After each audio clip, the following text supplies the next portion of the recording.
To Tuesday's Anglia Tonight. First, she was the victim of inadequate training and a lack of equipment. A coroner's damning conclusion tonight on the death of the first female soldier to be killed in Afghanistan. Corporal Sarah Bryant from Chicksands in Bedfordshire died with 3 colleagues when their snatched Land Rover hit a roadside bomb. While recording a verdict of unlawful killing, the coroner said he would be raising his concerns with the MOD. Our correspondent Neil Bradford is outside of the Defence Intelligence Corps in Chicksands for us tonight. Neil, the coroner certainly didn't hold back, did he? No, he didn't. Corporal Bryant and her colleagues should have received training in specialist metal detecting equipment here in the UK, but there simply wasn't enough available. Instead, they had to hunt down an expert on base in Afghanistan who passed on his knowledge. The said metal detectors then didn't arrive until 4 months into their deployment. The inquest also heard that the vehicle they were using, a lightly armoured Land Rover, was simply not fit for purpose. They've become known as mobile coffins in Afghanistan. Sarah Bryant is one of 37 troops to lose their lives when their snatched Land Rover has come under attack. Just weeks away from completing her tour of duty, Corporal Sarah Bryant's homecoming was not the one her family had imagined, but the one they'd feared the most. The 26-year-old is the only female British soldier to die in Afghanistan. We understand why Sarah has received so much media attention, but this is something that she would have hated. She would not have wished to be treated any differently from any of her other colleagues. She was killed along with 3 SAS reservists when the Land Rover they were travelling in hit a roadside bomb in June 2008 in Helmand province. Today, a coroner criticised the inadequate training of troops and equipment shortages. The 6-day inquest held in Wiltshire heard how soldiers had not been shown how to use metal detectors because there was simply not enough of them. We do not want some of the issues that this inquest has raised to detract from Sarah's bravery, dedication and selflessness. Our wonderful Sarah, like her brothers in arms, Paul, Sean and Richard, was a hero, and we are so proud of her. Corporal Sarah Bryant joined the Defence Intelligence Corps in 2002. She was based in Germany and here at Chicksands in Bedfordshire. She served in Iraq before being sent to Afghanistan in March 2008. She had just been shortlisted for promotion to the rank of sergeant, the same rank as her husband Carl, who also serves with the Defence Intelligence Corps. Recording a verdict of unlawful killing, Coroner David Masters also highlighted the limitations of snatched Land Rovers. The vehicle, first used in Northern Ireland, got its name because they were used to snatch troublemakers in riot situations. In Afghanistan, they have another nickname, the mobile coffin. Concerns have been raised over the mobility and flexibility of the vehicle, but the biggest concern is over its lightweight armour. It can stop bullets, but offers little protection against roadside bombs or rocket-propelled grenades. This weekend, Gordon Brown revealed on a trip to Afghanistan that 200 new patrol vehicles would replace the snatched Land Rovers, an announcement too late for Sarah Bryant and Roger Bacon from Milesford near Woodbridge in Suffolk. His son was a major in the same regiment as Corporal Bryant.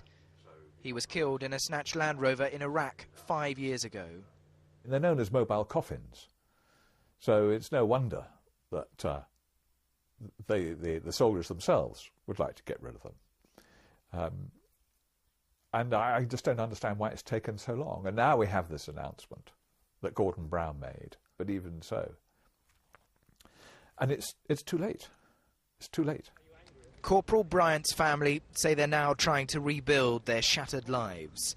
The coroner has promised to raise his concerns with the Ministry of Defence, leaving more embarrassing questions for a government already facing criticism over the resources of our armed forces.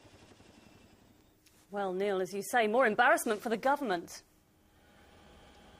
Yes, Gordon Brown's already faced some tough questioning over the funding of our armed forces when he gave evidence to the Chilcot inquiry into the Iraq war last week.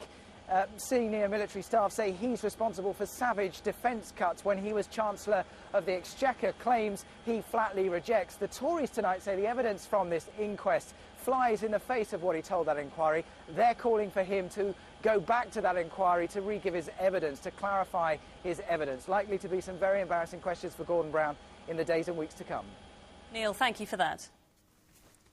Well, next, the tough new laws that could be brought in to tackle the menace of dangerous dogs. It means dog owners would have to take out third-party insurance to make sure victims of attacks could get compensation, compulsory microchipping for dogs, and plans to make it illegal for a dog to be out of control on private property, a move that would protect the posties. Malcolm Robertson has been gauging reaction across our region.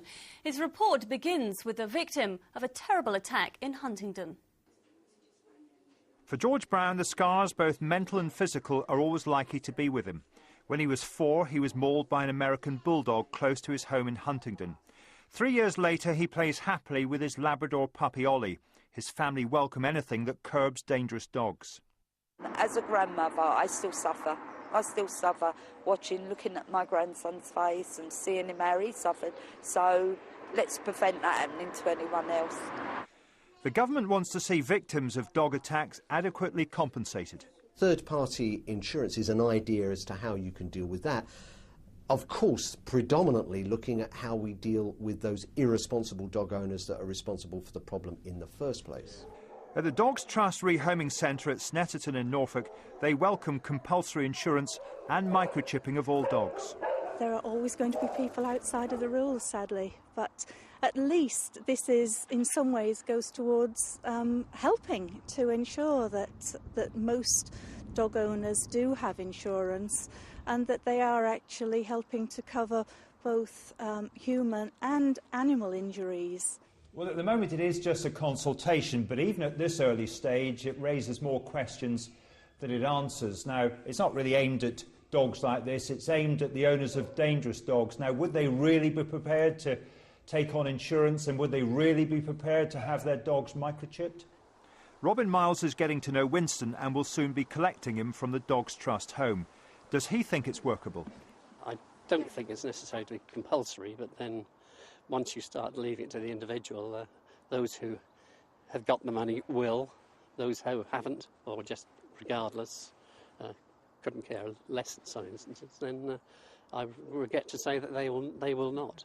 This attempt to curb problem dogs hasn't found much favour with the insurance industry either. Any move to make insurance for the owners of dangerous dogs compulsory would, we think, be unworkable. Even if cover was available, which it isn't at the moment, it would be very expensive. And the people who it's aimed at are unlikely to take it out as well. So how would you police such a proposal?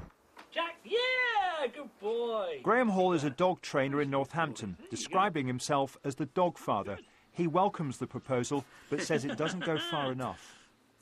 Unfortunately, the kind of owners who are causing problems and are causing increasing in dog attacks are those irresponsible people who simply will not listen to this kind of legislation.